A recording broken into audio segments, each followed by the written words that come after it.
Buenas tardes con todos. Vamos a iniciar la presentación de hoy. Antes que todo quiero dar unas palabras para introducir esta charla de los expedicionarios de la carrera de Geografía. Quiero dar la bienvenida a todos los profesores, estudiantes, público en general, por dar un tiempo a informarse de una de las actividades de investigación que realiza la carrera de Geografía y Medio Ambiente.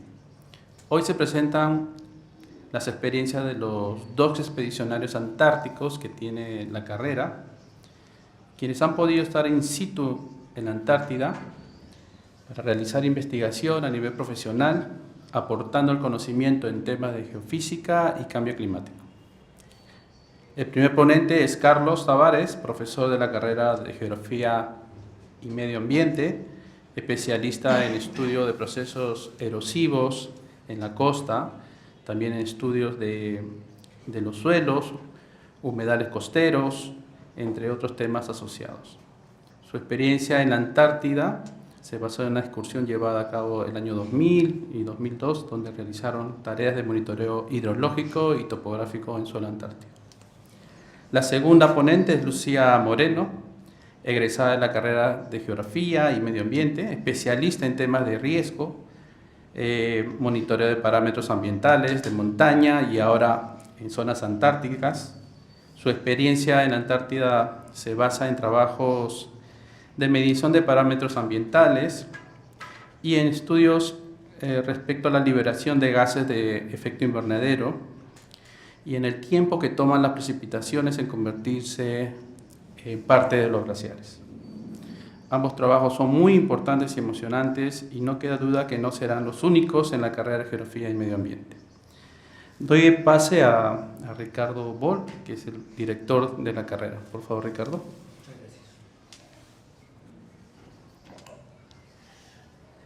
gracias. Gracias. Bien, buenas tardes, bienvenidos, bienvenidas. Importantísimo que además de que nos acompañen de manera presencial, también esté siendo difundido a través de Facebook, así es que es bien importante que esto quede para la posteridad, ¿no? Ya no nos pertenecerá, quedará en las redes para siempre.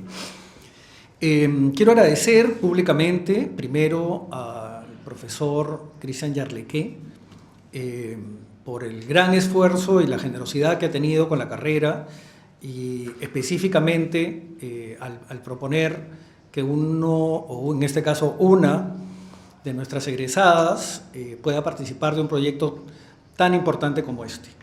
En segundo lugar, quiero agradecer, por supuesto, a Lucía Moreno que haya asumido este reto, que no es un reto solamente personal, que ya es suficientemente grande, sino que además es un reto profesional y es un reto institucional, ¿no? La Universidad Católica regresa a la Antártida después de varios años y la carrera de Geografía regresa a la Antártida después de muchos años. La primera vez que la Universidad Católica fue a la Antártida fue cuando yo era estudiante y uno de los primeros profesores que fue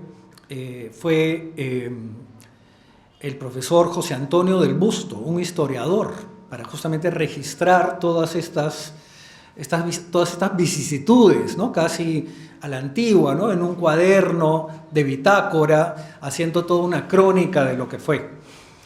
Yo fui con mucha ilusión a la exposición que hizo el profesor ante nosotros en Estudios Generales.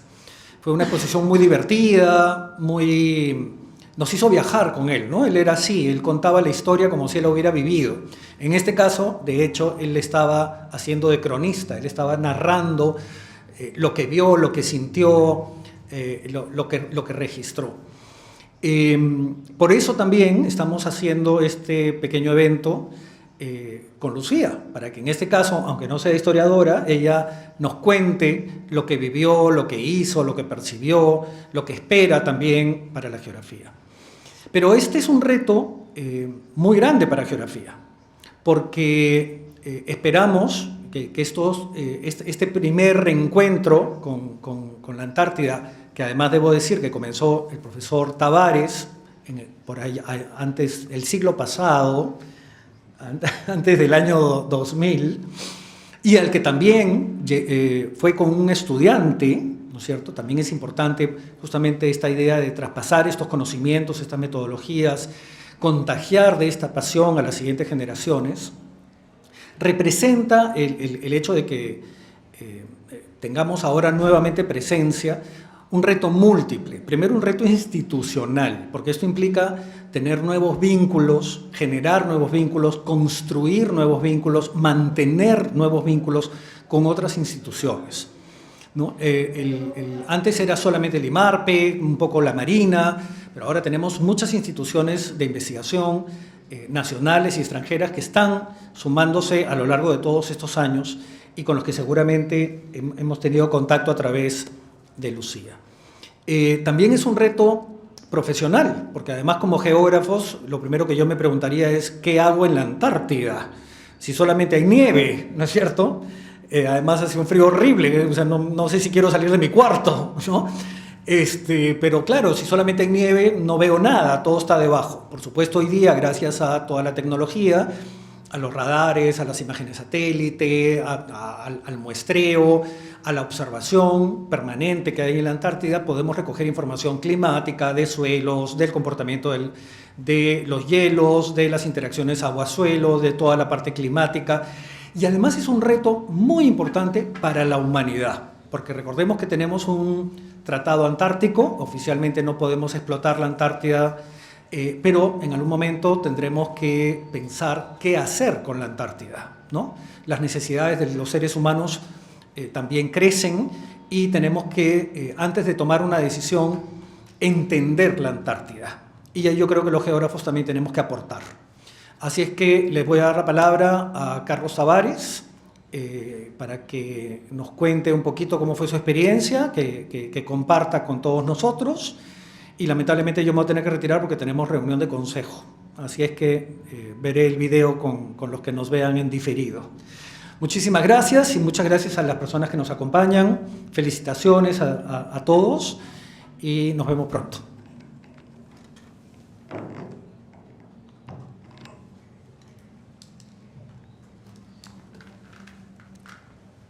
Muchas gracias, Ricardo.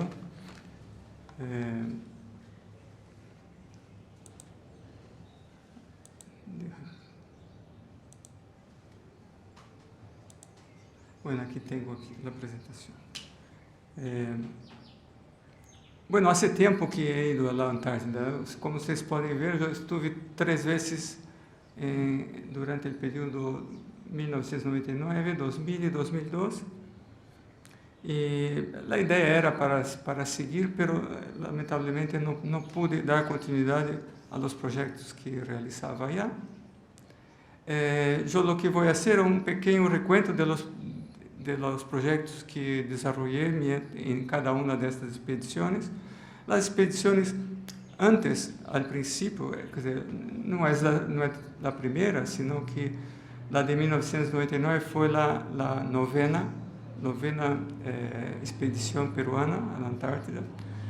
En esa época, las expediciones eran organizadas a través de una unidad que se llamaba CONAAN, y cada una de las expediciones era manejada, administrada por una de las armas de las fuerzas, ¿no? de las Fuerzas Armadas. Entonces, un año era el ejército, el otro era la marina, el otro era la fuerza aérea, que tomaba la batuta y organizaba toda la expedición. La de 99 fue organizada por el ejército. Actualmente, esto todo antes de la existencia del Instituto Antártico y una nueva forma de organización, ¿no? Entonces, yo estaba todavía en la prehistoria del desarrollo de las expediciones científicas a la Antártida. Pero aún así había una serie de proyectos que se desarrollaban, y acá en la Católica había un profesor, y lo agradezco mucho, que es Fernando Jiménez, profesor de la sección de Ingeniería Mecánica del Departamento de Ingeniería, que me invitó a apoyarlo en un proyecto que era la evaluación de la utilización de la energía hidráulica en la estación científica peruana Machu Picchu, ¿no? Entonces él necesitaba un apoyo en la parte de la topografía para que pudiera evaluar la potencialidad del recurso de generación de energía a través de la potencial hidráulico que havia en la zona. Entonces ese fue el objetivo. En esa primera oportunidad yo acepté y los acompañé y fui a apoyarlos haciendo el levantamiento topográfico, interpretando un poco la parte de la morfología del ambiente y ayudando a que se instalara una turbina de generación de energía a partir de la fuerza hidráulica.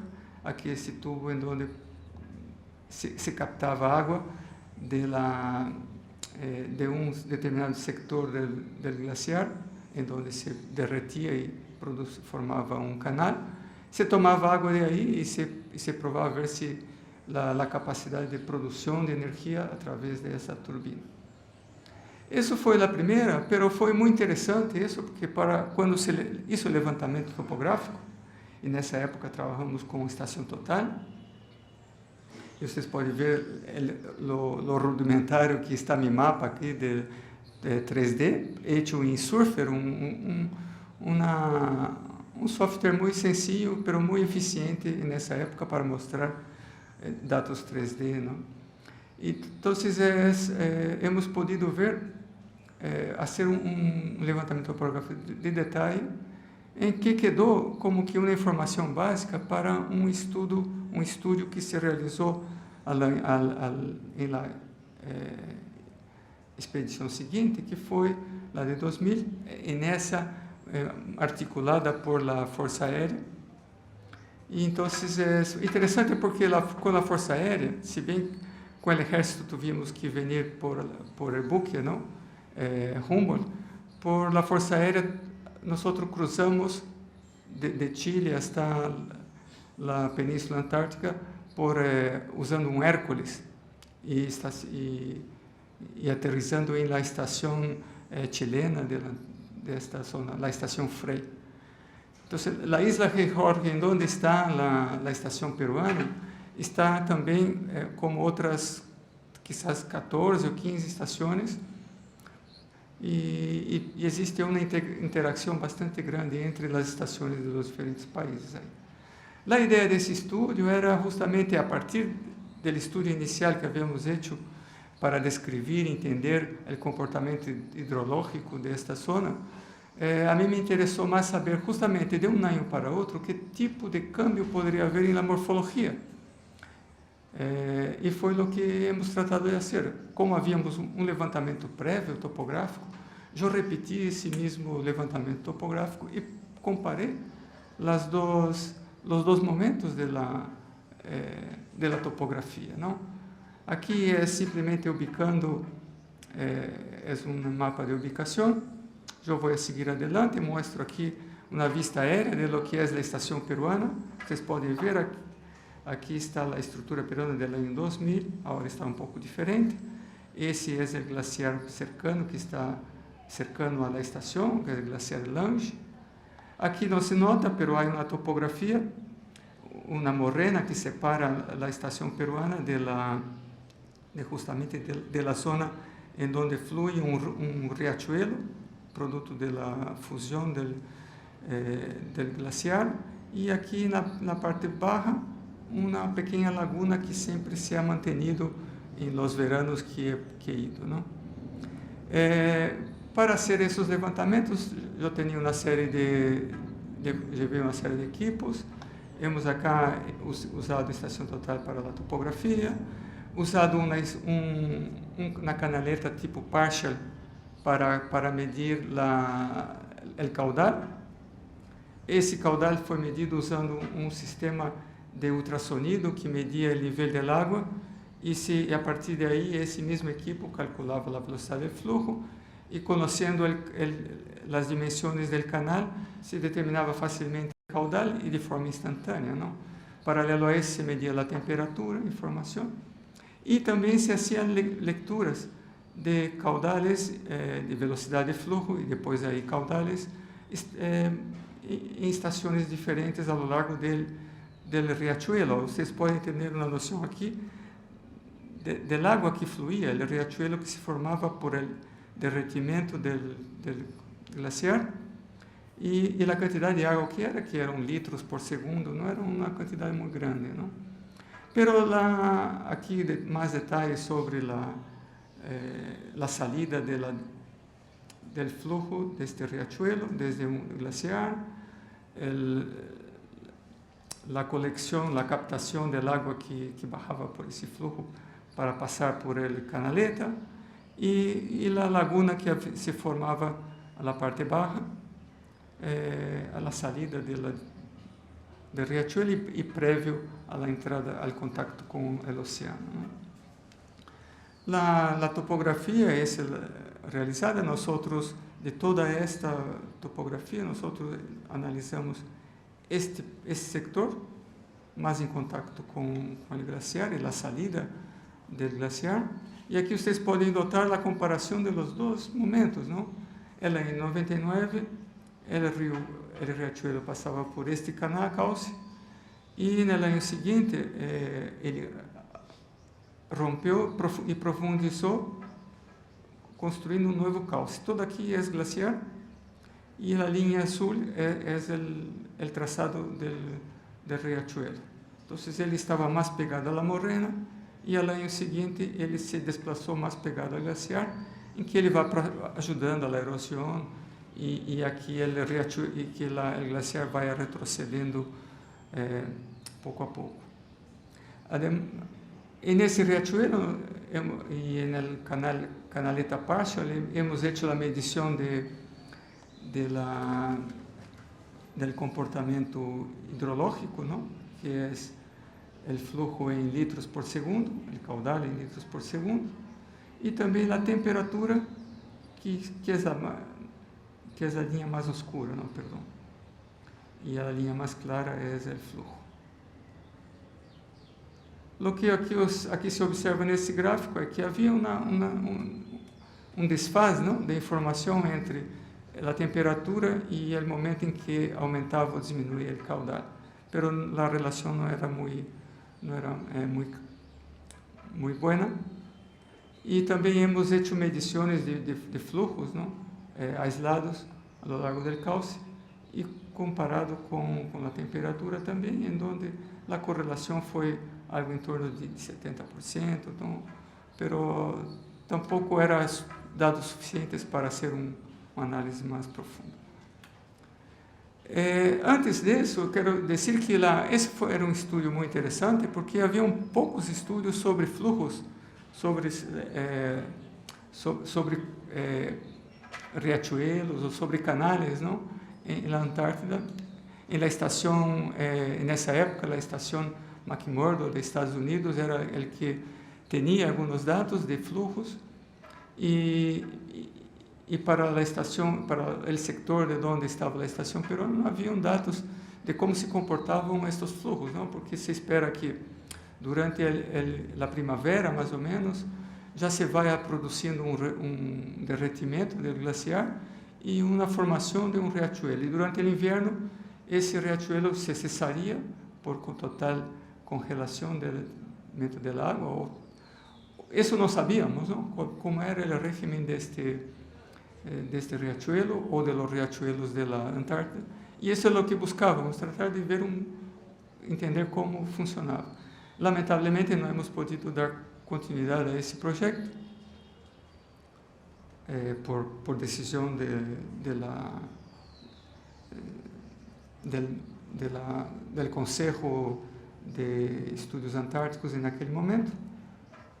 Y no pudimos ir en el año 2001, pero sí pudimos ir nuevamente en el año 2002, y ahí cambiamos un poco de tema, porque queríamos hacer unos estudios con sedimentos, y la idea acá era tomar muestras de sedimentos lacustres para poder ver si había una variación de la composición química en cada una de las capas de estos sedimentos. Entonces, esse já foi um trabalho hecho não só de geografia, sino que também com química.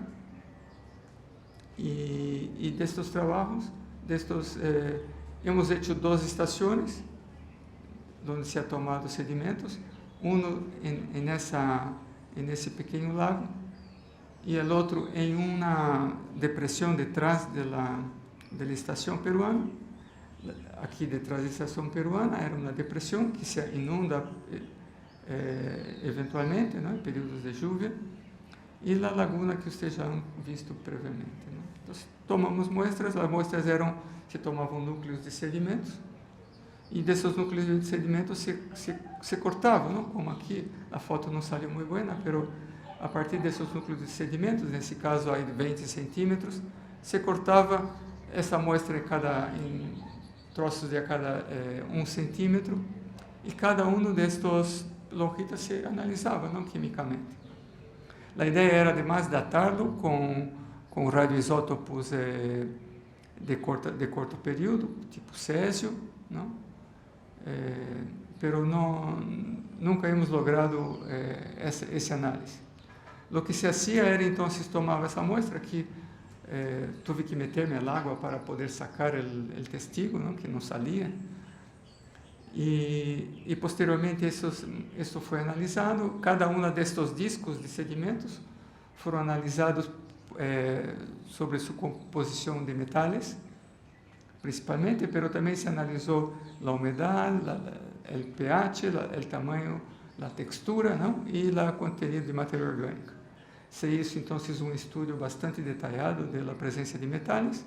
Então, aí se hizo foi parte da análise química, não? A utilização da metodologia apropriada, de gestão ácida para extração dos metais, uso de dois equipos diferentes para a determinação da quantidade da presença destes elementos químicos, não? E de isso, os resultados que se ha obtenido era que se ha visto diferença nesses 2 ambientes, um que era netamente aquático e outro que era parcialmente se inundava e parcialmente seco, mostrando que os 2 tinham problemas e que não eram buenos indicadores, não? Porque os dados da estação que estava detrás da estação Machu Picchu eram sedimentos que estavam sometidos a processos de translocação, não? Então, a água inundava e quando se ia secando havia um movimento vertical, não, descendente de los elementos que se acumulavam em superfície. Então, há uma tendência clara de uma maior concentração de todo, não, na parte baixa. Então, havendo um lavado da parte superior, acumulando todas as concentrações eram mais altas na parte inferior da estrutura. E, em cambio, no lago, em onde não há esse movimento de translocação, o que havia, na verdade, era a ressuspensão de los sedimentos por el flujo de sedimentos de água que entrava, e o que fazia com que todo o que se encontrou em cada uma das capas era muito homogêneo, pouca variação entre eles, não? Então, a conclusão que chegamos era que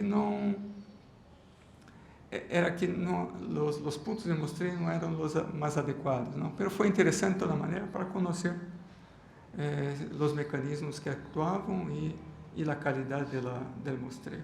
Se hubiésemos medido a idade, quizás havia havido algum tipo de mescla, não, na verdade que lamentavelmente por não haver podido determinar a fecha, não hemos logrado ir mais allá disso. Isso basicamente, assim, de uma forma super resumida, foram as 3 experiências que he tenido na Antártida. Em la segunda experiência, tivemos a oportunidade de levar um estudante que me apoiou bastante na parte de hidráulica, não? E na terceira, o interessante foi o intento de fazer um estudo mais de caráter ambiental e que tinha uma perspectiva muito mais ampla, pero por os problemas que hemos encontrado, logísticos, não? E isso nos limitou bastante el desarrollo total del proyecto. Posteriormente a eso, por las dificultades que habían en aquella época, decidimos ya no seguir trabajando en esos proyectos. Y por eso se ha interrumpido la presencia de la geografía en la Antártida hasta el presente momento, ¿no? Y que Lucía acaba tomando la posta y empezando una nueva fase, ¿no es cierto? Muchas gracias.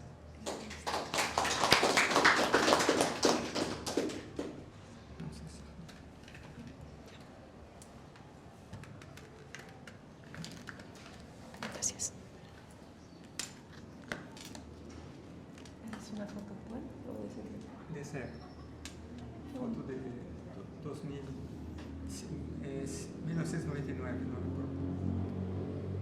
Creo que ha cambiado bastante, Sí. pero hay ciertas cosas que han cambiado. Ese del 2000. Sí. Bueno, buenas tardes, ¿qué tal? Mucho gusto, mi nombre es Lucía Moreno. Quería aprovechar, antes de pasar a la presentación mía, esta imagen que de repente... esta es una foto aérea, ¿cierto? Sí, tomamos de un helicóptero. Ajá. Este es el glaciar, bueno, en ese tiempo, aún todavía en alguna literatura se le dice Lange, pero no, bueno, yo lo conocí como Snosko, con el nombre polaco. Y bueno, a primera vista, este lago, la dinámica de estos lagos grandes aquí ha cambiado bastante. El glaciar ha retrocedido mucho hacia esta zona y aquí se ha formado una laguna más pequeña y esta laguna es mucho más grande acá. Esta es una zona que se ha formado, ya está seca, ahora los pingüinos lo usan como nido, sí, para que vean las dinámicas que han habido. Pero ahora les voy a mostrar,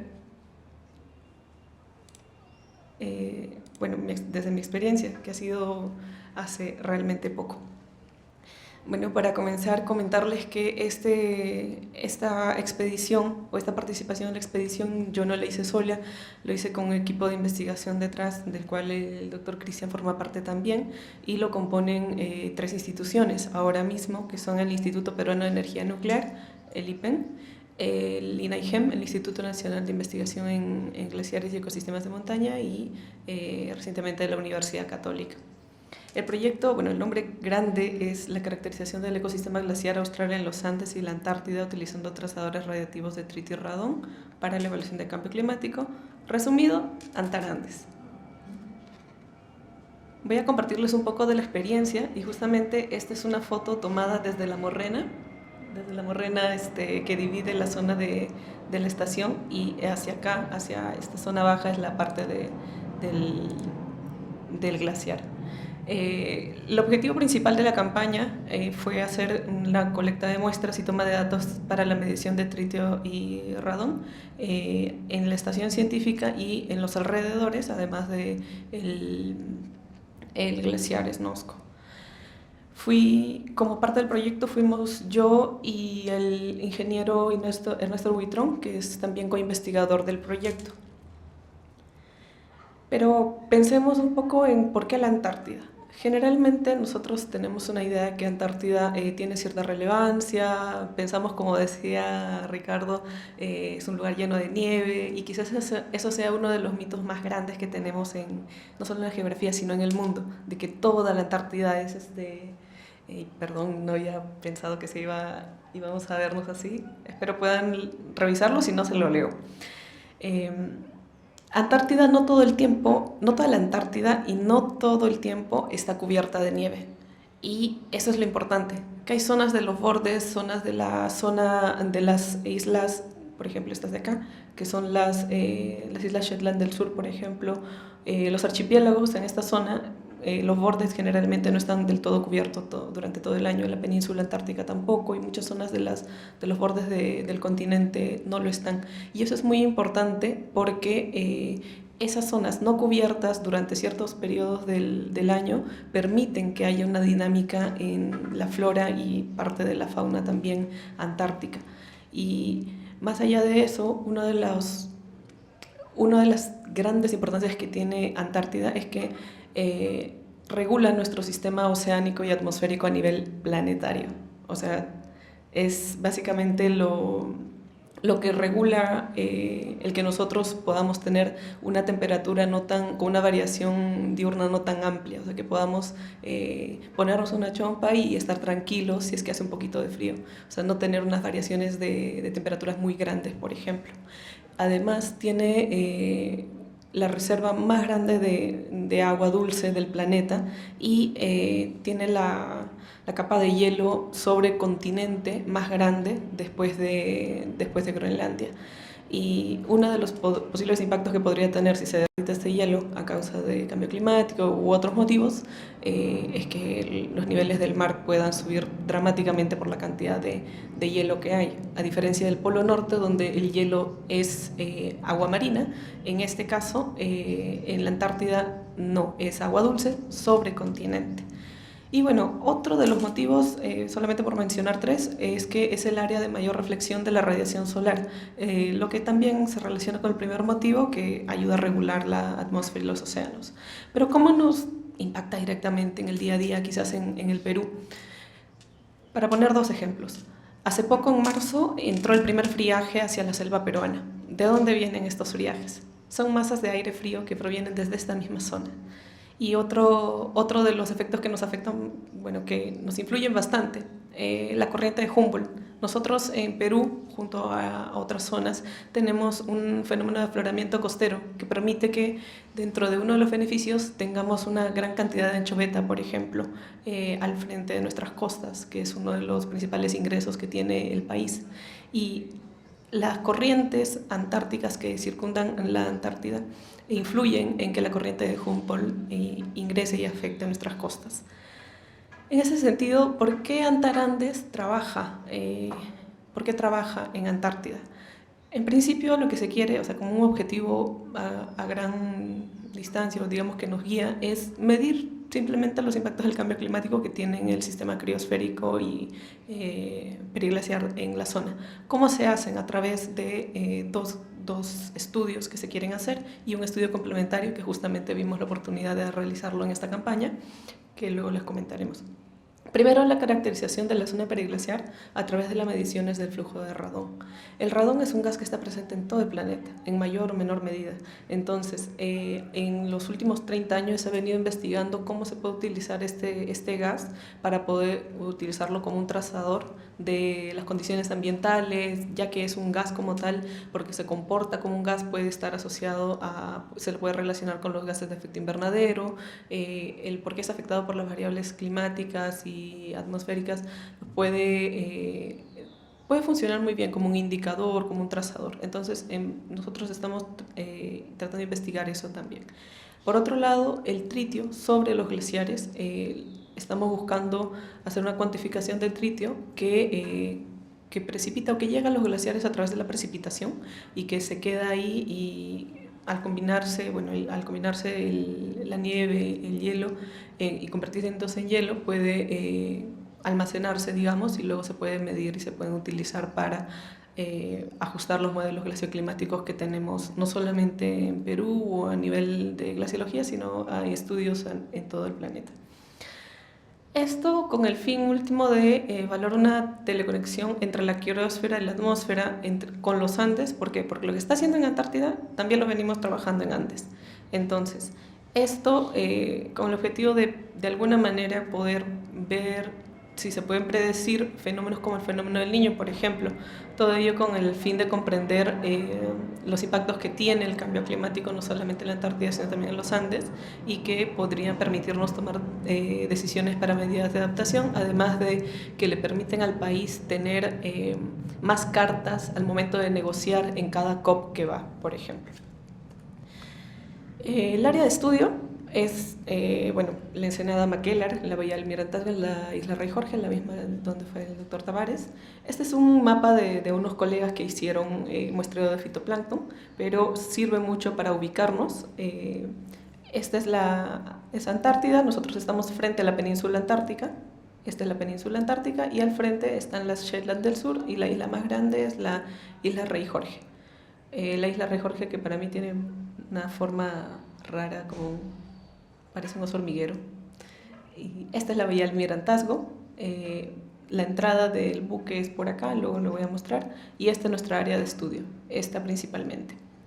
Y esta es una vista de la estación científica, de cómo está ahora mismo nuestra área de estudio. Nosotros estamos ahorita sobre la Morrena y atrás está el glaciar Snosco. Hay varias fotos. Primero comentarles cómo llegamos hasta acá. En principio les voy a contar desde mi experiencia, que es la experiencia en realidad de la mayoría de los expedicionarios. Y pues bueno, es primero llegar hacia el sur, lo más al sur que podamos, y una manera de ello es a través de avión, la más rápida, ¿no? Y nosotros llegamos hasta Punta Arenas, haciendo escala en Santiago, y esperamos a la llegada del buque. Este es el buque, el VAP Carrasco, el BAP, el buque de Antártico Polar. Bueno, de la Armada Peruana, tiene razón. Buque de la Armada Peruana, buque de capacidad de operación polar, BOP, me parece que se me confunden los términos. Pero es un VAP y un BOP. Y a partir de ahí hicimos la travesía hacia el sur, hacia Rey Jorge, haciendo un paso por los canales. Uno de los más importantes es el canal Beagle, que pasamos por acá, donde se pueden ver este tipo de paisajes. Y bueno, no se nota del todo acá atrás, pero hay un glaciar. Y bueno, esta es la zona de derretimiento. A partir de ahí se hace una navegación desde acá hasta los canales y se da un paso, en este caso sí se puede hacer en línea recta por el mar a través del paso Drake. Y aquí, bueno, les comparto una de las fotos de la carta que se utiliza, que es donde se traza el rumbo. Y ahí vamos a entrar entre la isla Rey Jorge y la isla Nelson. La isla Nelson, perdón, sí, la de acá. En la Rey Jorge. Y pues en el trayecto vimos olas, pero tuvimos bastante suerte de que el mar estaba bastante calmado y lo máximo que vimos fueron olas de 4 metros máximo y algunas imágenes chiquitas ahí. Como ven, el mar está bastante calmado. Y también vimos icebergs, eso ya cerca de la estación, cerca de Rey Jorge. Y así fue como llegar a Rey Jorge. Dimos la vuelta por el estrecho de Bransfield, que es esta zona de acá. Como mencionó el doctor Tavares, nosotros somos una de las tantas bases que está en la estación, en la isla Rey Jorge. Aquí está la base Carlini, que es Argentina, Artowski, que es la polaca, y aquí, en esta de acá, está la base brasileña, que es la base Ferraz, y bueno, nosotros, que son nuestros vecinos más cercanos, las 3 bases. Esta es la primera imagen que yo tomé antes de bajar del buque. Para mí está borrosa, es pésima, la tomé a las 3:45 de la mañana, pero es muy simbólica porque fue lo primero que vi al momento de decir yo voy a estar ahí, o sea, yo voy a bajar. Y no es de la estación en sí, es de la zona del frente, pero es como impactante ese momento de verla. Bueno, llegamos y nos recibieron en la estación, así es, bastante acogedora, nos recibieron con muchos alimentos. Esta es parte del trabajo, ahí pueden ver uno de los paisajes más característicos de la Antártida, que es los glaciares al costado del mar. Y bueno, una foto de la llegada, acá hay un pingüino que yo le puse, se me fue el nombre, le puse Ramón, aunque mis colegas expedicionarios no quieran aceptarlo, no querían aceptar ese nombre. Pero ¿qué fuimos a hacer allá? En principio, colectar datos. Y uno de ellos fue hacer la instalación de dispositivos tanto en el interior de la estación científica como alrededores para medir radón. Tuvimos la suerte de que apareció un arco iris justo cuando estábamos trabajando en campo. La instalación de medidores de radón en el interior se hicieron en diferentes zonas y son estos dispositivos de acá, que son dispositivos pasivos, que son de ALGAD y LR115, que básicamente son dispositivos tipo películas Kodak de las antiguas, esas de rollito anaranjado. Esas películas son unas películas pequeñas, se las coloca en esta área y básicamente lo que hacen es medir cuando el radón pasa, dejando una energía, es como energéticamente pasa y deja una huellita alrededor, y eso es lo que nosotros contamos y se sacan datos de concentración y exhalación de radón. Pero además, para complementarlo, se hicieron mediciones con dispositivos de medición continua, en este caso ya mucho más sofisticados, como el Radon Eye Plus 2 y el Radon Scout. Esos datos, por ahora nosotros tenemos resultados preliminares, pero tenemos que seguir trabajándolos para poder analizar todos los parámetros que puedan estar influyendo en las variaciones. Estos datos, esta es una de las líneas de investigación complementaria que les comentamos, porque se quiere saber desde el lado de salud ocupacional específicamente cómo puede estar afectando a la salud de los expedicionarios que permanecen en este lugar, algunos de ellos por alrededor de 2 meses. Y bueno, lo que más nos atañe que ahora en geografía, el trabajo en la zona periglaciar.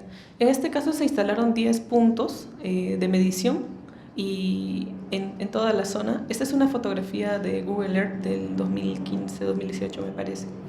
Y en este caso se hicieron mediciones, esta es la zona de La Morrena, se hicieron mediciones en estos puntos no de manera arbitraria, sino teniendo en cuenta unas mediciones que ya se habían hecho en campañas anteriores para poder analizar la variación de estos datos. Una foto de nosotros trabajando.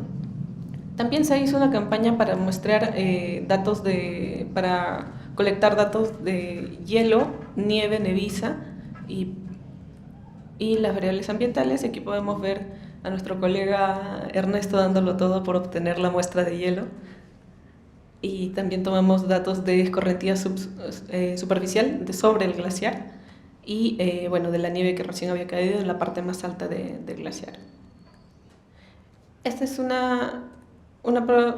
aproximado de dónde se encuentran los puntos donde hemos colectado y esta les muestro es una foto desde la zona de estudio, desde el área de trabajo. Una vez terminado esta colecta de datos, nos vino a recoger el buque nuevamente a la estación y para partir nuevamente hacia Lima. Se hizo una travesía ya no por el Pacífico, sino por el Atlántico, yendo hacia Ushuaia, en Argentina, y haciendo escala en Buenos Aires para regresar a Lima. Pero partimos en la estación Machu Picchu, en la base Machu Picchu. Esta es una imagen desde el buque de la estación. La estación está aquí, casi no se ve. La estación está aquí. Este es el Cerro Machu Picchu, que hemos bautizado como Cerro Machu Picchu. El glaciar Snosco, el glaciar Lange, que está al otro lado. Y esto, bueno, cuando fuimos saliendo estábamos tratando de ir a visitar otras estaciones, nuevamente otro iceberg, y esta sí es la estación coreana, la base coreana, la estación científica Kim Se-yeon. Y bueno, yo solamente pude verlo de lejitos desde el buque porque las condiciones variaron muy rápido y ya no podíamos bajar. Tuvimos que saludarlo desde lejos. Para luego terminar en Ushuaia, después de 2 días y medio de travesía, pasando el Drake, y llegamos a esta ciudad, que es la ciudad más al sur que tenemos en el planeta. Ciudad, no centro poblado, ciudad. Los colegas chilenos no vayan a reclamarme.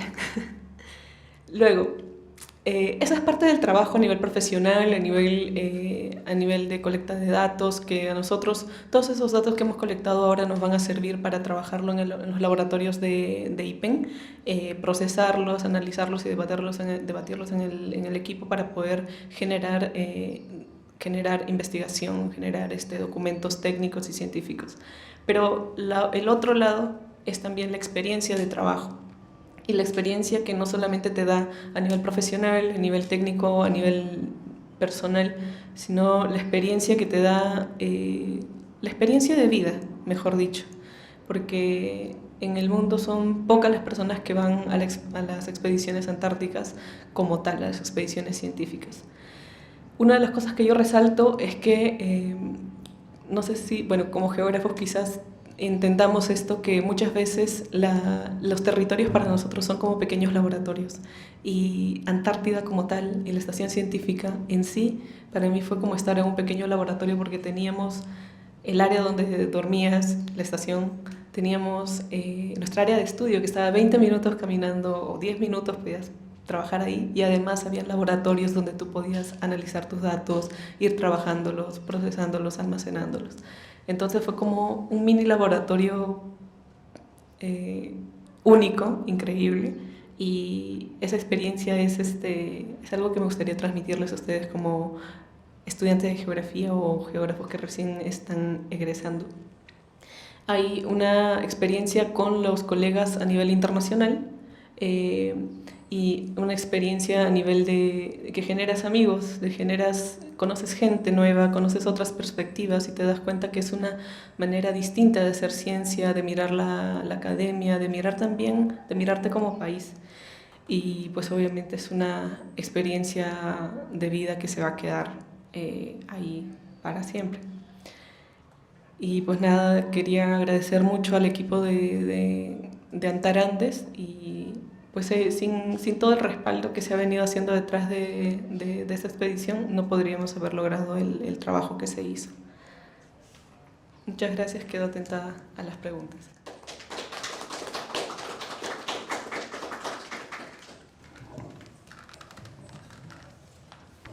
Muchas gracias, Carlos y Lucía. No sé si hay alguna pregunta parte de ustedes, del público. ¿Sí? Una primera pregunta es, ¿cuánto tiempo toma cruzar el paso de Drake en el buque? Depende de las condiciones, pero en general son más o menos 2 días como mínimo. Nosotros en las mejores condiciones logramos hacerlo en 2 días y medio, un poco más. Bien, 2 días y medio. Sí, pero hay experiencias que nos han dicho que cuando las olas están muy altas se pueden demorar 3 días, 4 días, un poco más. Generalmente los buques no pasan si es que hay mucha tempestad, digamos, en la zona. Bueno, y la ventaja de ahora que el Carrasco es un buque moderno y más rápido. Cuando era el Humboldt, demoraba un día más, ¿no? Entonces era más lento. Son 1000 kilómetros la travesía, más o menos, ¿no? Sí, aproximadamente. Y entonces el Humboldt era mucho más lento que el Carrasco. En Carrasco las cosas son más fáciles ahora. Una pequeña diferencia. Y no quiero sonar cargoso, pero Puerto Williams está al sur de Ushuaia. Sí, hay una discusión grandísima de si es una ciudad o no, si tiene las mismas condiciones o no. Entonces por eso pedía disculpas a mis colegas chilenos. ¿Alguna otra pregunta? ¿Sí? ¿Cuánto tiempo en sí pasaste en la Antártida y cuánto tiempo fue el que sentiste que pasó? Gracias por la pregunta. Efectivamente, entre estar en el buque y estar en la estación fueron 15 días como tal. Fuera del trayecto del Drake y el espacio que estuve en Ushuaia y en Punta Arenas. Pero sinceramente yo sentí que pasaron como 2 meses ahí, porque cada día estábamos haciendo, sin mentirles, el primer día que llegamos, el jueves 8 de febrero, yo me levanté a las 3:40 de la mañana, 3:45 ya estaba lista. Los colegas expedicionarios de la Marina siempre me lo recuerdan, que quería bajarme cuanto antes, pero no era porque no quería estar en el buque, sino porque realmente quería estar en la estación científica. Entonces ese día a las 4 de la mañana ya estábamos bajando, a las 4:30 máximo estábamos ya en la estación, alistamos todas nuestras cosas, a las 7 de la mañana ya estábamos coordinando el trabajo, tomamos desayuno a esa hora, a las 8 presentamos nuestro plan de trabajo al jefe de la expedición, que en este caso fue un coronel del ejército. Eso no ha variado, se siguen turnando el liderazgo de cada expedición. En este caso también le tocó al ejército, pero siempre están la Marina, ejército y la Fuerza Aérea. Fuerza Aérea y ejército con la Compañía de Operaciones Antárticas son quienes están en la estación científica, y quienes lideran en el buque pues obviamente son los de la Marina. En este caso terminamos el desayuno, hicimos las presentaciones y nos dijeron aprovechen que tienen buen tiempo, suerte de geógrafos, y nos dijeron salgan a campo. Y ese día salimos a campo, o sea, ya habíamos bajado del buque, habíamos llegado a Antártida, bajamos del buque, desayunamos en Antártida, habíamos hecho nuestra presentación del trabajo, preparamos nuestros materiales para salir a campo, hicimos trabajo de campo durante la mañana, regresamos a almorzar, por la tarde tuvimos la visita de colegas uruguayos que justamente habían tenido hace poco su aniversario. Ellas son las colegas uruguayas, ellas. Y luego, bueno, por la tarde nosotros estábamos en campo, pero parece que tuvieron también la visita de los colegas de Polonia, de la base Artowski. Y trabajamos hasta las 8 más o menos, en este caso hora chilena, 2 horas adelante de Perú. Y para las 8 regresamos a cenar, salimos un poco a ver la zona. Antes de eso, a las 6 de la tarde, hicimos el trabajo de sobrevuelo alrededor del glaciar Sonosco, el Domeico y el Lanch, porque no éramos el único equipo que íbamos a trabajar, venían otros colegas también a hacer muestreo de líquenes alrededor, y con ellos subimos al helicóptero, hicimos el sobrevuelo, luego fuimos a la cena, luego que se fueron los colegas uruguayos, y estuvimos trabajando y preparando todo hasta el último momento que teníamos luz solar, que fueron las 22:18, 19, y ya luego pues a ordenar algunas cosas para descansar. O sea, todas esas actividades, al menos a nosotros nos hacían sentir que habíamos tenido como demasiados días de trabajo, eran como días muy largos, aparte que la luz del sol ahí nos ayudaba porque teníamos muchas horas de sol todavía en ese momento. Entonces sí sentíamos que fue bastante tiempo a pesar de que fueron pocos días.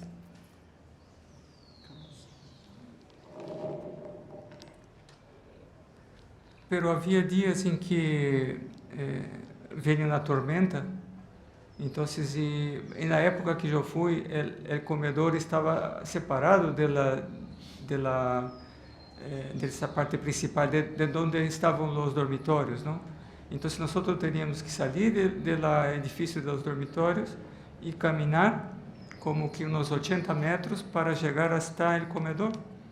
Então, o que faziam eles era poner uma soga que unia um edifício ao outro para que quando uno saliera por los ventos de 60 km por hora, mais ou menos, nós pudiéramos ir caminhando agarrado da soga e poder chegar sem nenhum problema, porque quando chovia, quando hacía vento, era muito forte. Então, se não has tenido esse problema, creio que foi muita sorte, porque as ventanas de tempo bueno são muito poucas, não? Nessa época, em verano, inclusive na Antártica, não?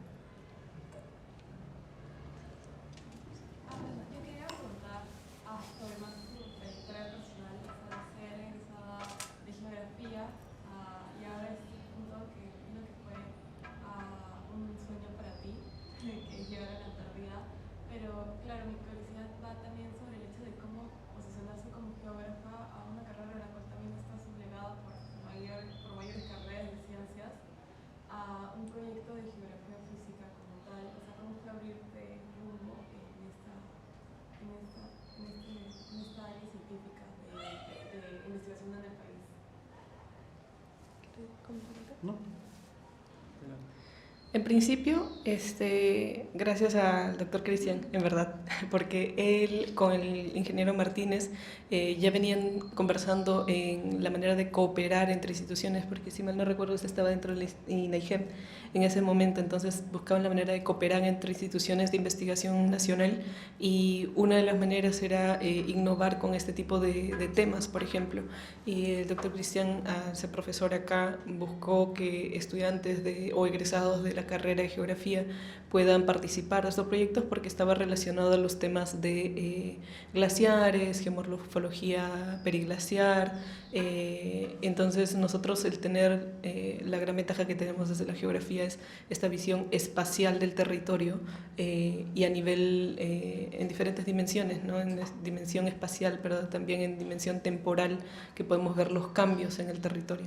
Entonces desde la geografía física nosotros aportamos desde ese punto. Entonces, en ese sentido, yo venía trabajando mi investigación para tesis en Huaytapallana, y como Antarandes trabaja tanto los temas antárticos como los temas de Andes, yo ingresé por ese lado, y como el trabajo que íbamos a hacer era similar en Andes como en Antártica, se vio la oportunidad de que la universidad pudiera apoyarnos para poder ir a Antártida. Entonces, como egresada de la carrera y todo, como íbamos a aplicar lo mismo que veíamos en Andes, se aprovechó los conocimientos que se tenía desde la geografía para poder hacer el trabajo en Andes. No sé si a eso te referías, sí. ¿De repente quieres complementar algo? Sí, bueno, para complementar que no solo yo, sino que hay muchos investigadores que están buscando estudiantes para que participen en este tipo de proyectos. Aquí Marta Bell fue la que nos ayudó, digamos, a conseguir el apoyo y conseguir a Lucía, ¿no? Porque yo en realidad yo no conozco hasta ahora a todos. Y Marta Bell, digamos, hizo una búsqueda, hizo entrevistas. Y normalmente lo que le digo siempre a todos los estudiantes cuando comienzan conmigo es que tienen que estar preparados, ¿no? Siempre va a haber oportunidades y si ustedes están dispuestos y están con la preparación adecuada, van a tener definitivamente oportunidad no solamente de ir a Antártida, ¿no? Ir a muchos lugares. Así que, y realmente lo que terminan o lo que están estudiando en geografía aquí en la carrera en la Católica, geografía y medio ambiente, son muy buenos, ¿no? Es un buen prospecto los estudiantes para que puedan hacer muchos tipos de investigación. Este es un ejemplo. Muchas gracias a Lucía, muchas gracias a Carlos, que ellos están demostrando justamente las capacidades que se tienen en la carrera. Así que a veces no se demuestra, esta presentación para mostrar eso, ¿no? Cómo los especialistas, los profesores y los estudiantes tienen una capacidad muy buena de desarrollar este tipo de investigaciones, no solamente en el ámbito peruano netamente, sino internacionalmente. Así que en ese sentido queremos con esta presentación indicar que la carrera de geografía y los grupos de investigación, los estudiantes, los profesores, realmente estamos en un nivel de una muy buena capacidad para desarrollar investigaciones a nivel internacional. Y siéntanse parte de esto, y si quieren seguir en estos temas, no solo en Antártida, sino en temas glaciares, hay carreras ya de glaciología aquí en el departamento, y otros cursos que ustedes llevan que realmente lo va a formar para lo que ustedes desean, ¿no? Hay temas de riesgo, hay temas glaciares, geografía, cartografía, etc. Así que la preparación ya la tienen, solamente de todas maneras siempre estar atentos a las oportunidades y desarrollar siempre las habilidades en todo sentido, ¿no? Profesional y personal. Porque esto también es como muestra Lucía en su presentación, no solamente muestra el trabajo per se, sino la buena compañera, la buena, digamos, expedicionaria con sus otros compañeros, el grado de amistad que se encuentra, la interacción con otros expedicionarios de otros países, de otras instituciones. Entonces, siempre tratamos de mejorar en todos los sentidos. Así que espero que haya respondido bien tu pregunta. No sé si hay alguna otra. ¿Sí? ¿Cuál es el futuro de ese proyecto? Si se le va a dar continuidad de alguna forma y cómo se va a hacer. Bueno, el proyecto de Santar Andes, como el nombre lo dice, es parte de la Antártida y parte en los Andes. Ya se desarrollaron los trabajos en ambos zonas, específicamente en la Cordillera Blanca, y en Huaytapallana, la cordillera Huaytapallana, ¿no? En Huaytapallana se llama el glaciar Yanaucha, y en la cordillera Blanca en la zona de Palcacocha y Pastoruri, ¿no? Se han tomado muestras igual como ha mostrado Lucía, ya están en el IPEN, ya en parte muchos han sido analizados. Recién ahora se está empezando a analizar las muestras de la Antártida, y todo este año, gracias a las gestiones también a partir de Ricardo Boll y Marta Bell, se ha podido tener un apoyo también para seguir el proyecto y sacar todas las publicaciones en base a los análisis y resultados del laboratorio. Así que, y este financiamiento está justamente ayudando a Lucía que pueda seguir hasta fin de año y así a otros investigadores. Lo que quería dar a notar también es que el proyecto nació con 0 presupuesto. Es un proyecto que desde el 2023 inicio de 23 nació con 0 presupuesto y poco a poco las instituciones como la Católica han ido aportando con especialistas, con su tiempo de trabajo de investigación y también así como ven financieramente para apoyar a los asistentes de investigación. Así que este proyecto hasta ahora va a durar hasta diciembre aproximadamente y esperemos que haya un Andes 2, yo creo que sí, de alguna manera u otra, así que siempre va a haber oportunidades para que alguna otra persona, estudiante o profesor pueda ir a la Antártida. Yo me descarto porque yo si no aguantaría ese trajín, pero ustedes, las nuevas generaciones definitivamente tienen todas las habilidades para llegar ahí o a los Andes. Puedo ir por si acaso. Ah, sí. Entonces vamos a hacer una lista a partir de ahora. No sé si hay alguna última pregunta, sí. Sí, tenía una pregunta acerca de cómo es la sensación de estar en una zona tan sur del planeta. O sea, ¿es algo similar a estar en la altura o se dice de que era algo normal? ¿Cómo se dice? Es la pregunta tanto para Lucía como el profesor Tavares.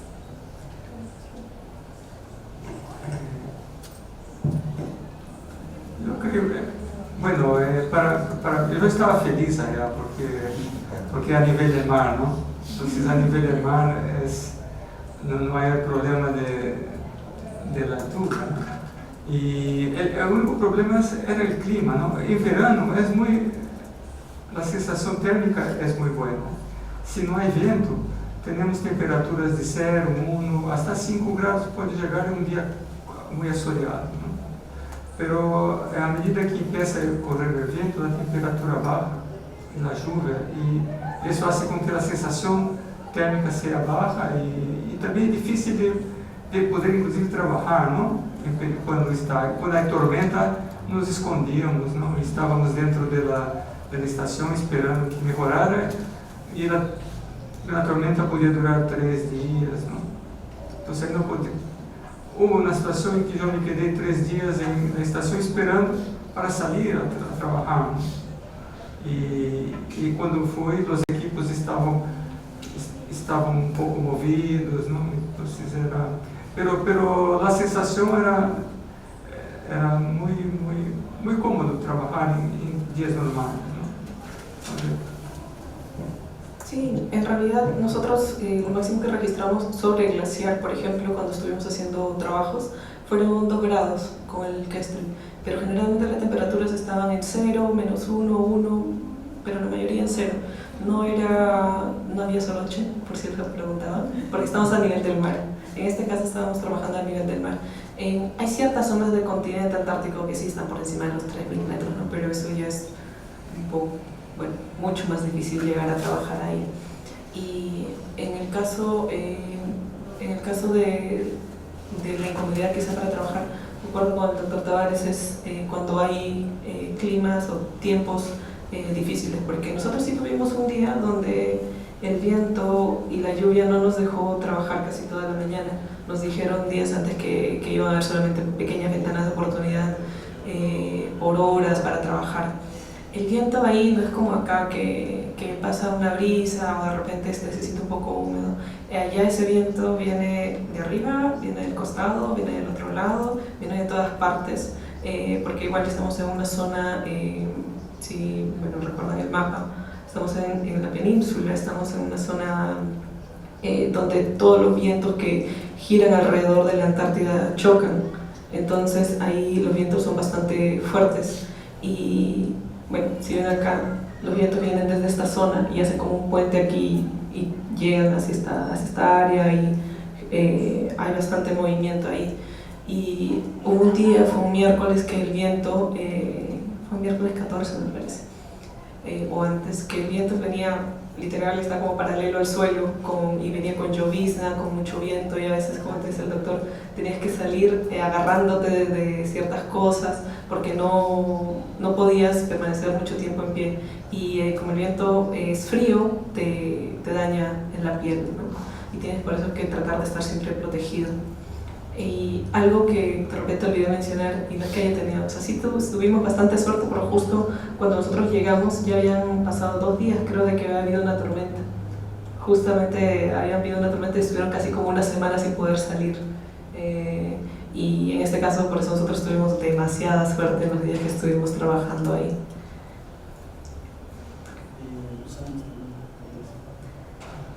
A diferencia de los Andes.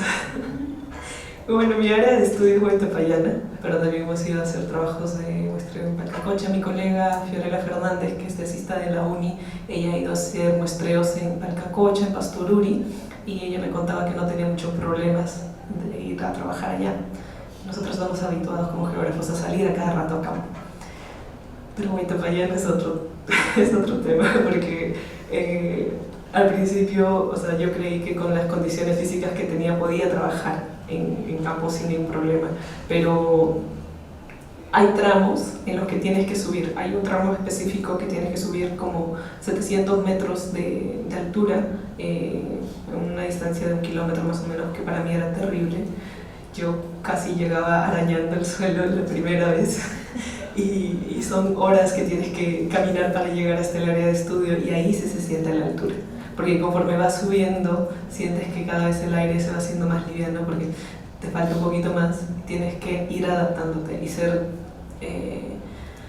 darle tiempo a tu cuerpo para que se adapte en realidad. En este caso, cuando vayamos a trabajar en áreas andinas, yo diría que el trabajo es mucho más pesado en Andes que en Antártida, en realidad, y un poquito más riesgoso también, porque en Antártida nosotros tenemos ahí varias estaciones científicas que tienen médicos, tienen helicópteros, tienen buques que nos pueden sacar para atendernos al continente, pero en el caso de Andes, por ejemplo, para llegar a una posta médica o algo son horas y a veces te puedes perder. Igual son riesgos que se corren, ¿no? Pero a diferencia de Andes, Antártica sí está bastante bien protegida en general y no había solo Chile. Ok, muchas gracias con todos. Entonces estamos llegando al final de la presentación. Esto fue parte de los trabajos del profesor Carlos Tavares y parte de los trabajos de Lucía. Esperamos que para más adelante podamos dar ya resultados del proyecto y posiblemente darle buenas noticias a una extensión del proyecto. Muchas gracias por su participación, por sus preguntas y hasta la próxima. Muchas gracias a todos.